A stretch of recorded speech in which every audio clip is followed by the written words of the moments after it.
তবে এই মাছ কেনার সময় একটু দেখে কিনবে। এই চোখ সাদা মাছটা ভালো, আর চোখ লাল যে মাছগুলো হয় সেগুলো একটু টক্সি ভাব হয়। তবে দুটোই খেতে ভালো লাগে, তবে এই চোখ সাদা মাছটা বেশি ভালো লাগে খেতে। নমস্কার বন্ধুরা, লক্ষ্মী রান্নাঘরে সবাইকে স্বাগত। আজকের আমি তোমাদের জন্য নিয়ে চলে এসেছি আয়লা মাছের তেল ঝাল। সঙ্গে থাকো, ভিডিওটা দেখতে থাকো, আর ভালো লাগলে অবশ্যই সাবস্ক্রাইব করো, আর ফেসবুক থেকে দেখলে ফেসবুক পেজটাকে ফলো করে দিও।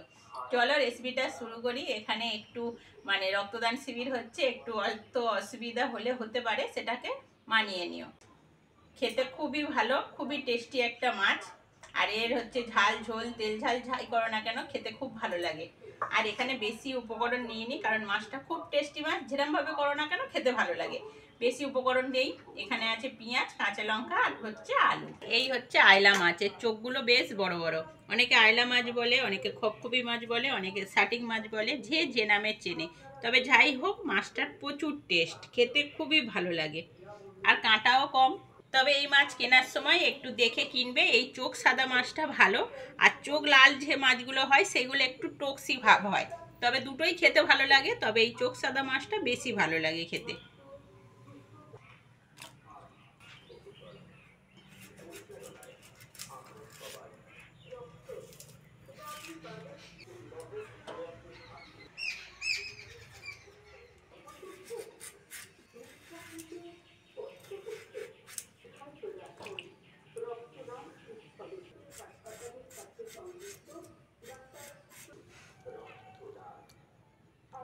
কড়া গরম হয়ে গেছে, সরিষার তেল দিয়ে দেবো।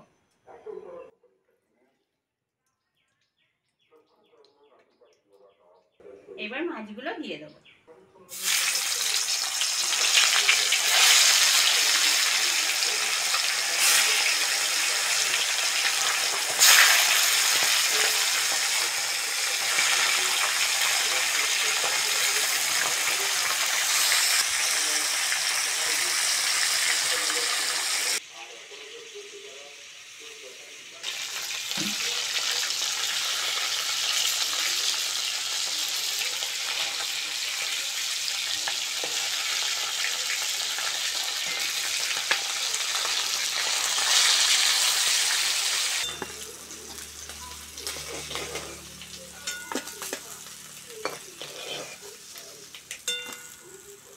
ওই তেলের মধ্যে কুচনো পেঁয়াজ দিয়ে দেবো।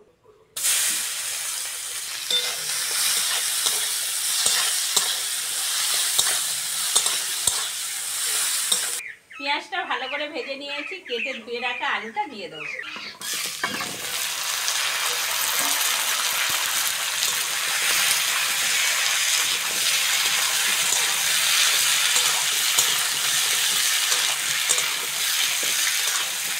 পেঁয়াজের সঙ্গে আলুটা ভালো করে ভেজে নিয়েছি। এখানে আছে লবণ, হলুদ আর লঙ্কার গুঁড়ো।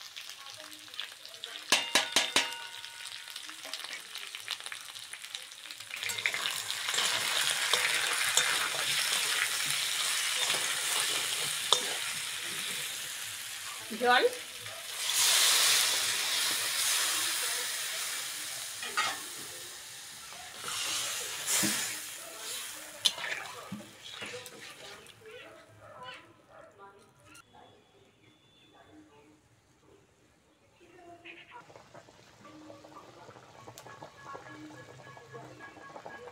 ঝাল ভালোভাবে ফুটে গেছে, ভেজে রাখা মাছগুলো দিয়ে দেবো।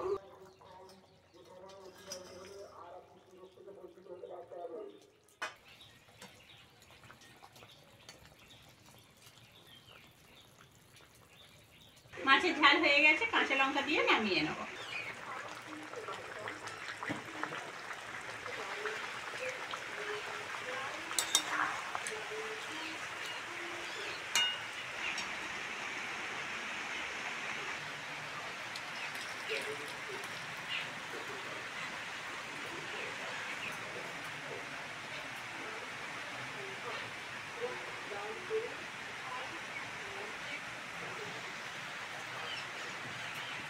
রেসিপিটা কেমন লাগলো কমেন্টে অবশ্যই জানাবে। আর আজকের আসি, পরের ভিডিওতে আবার দেখা হচ্ছে।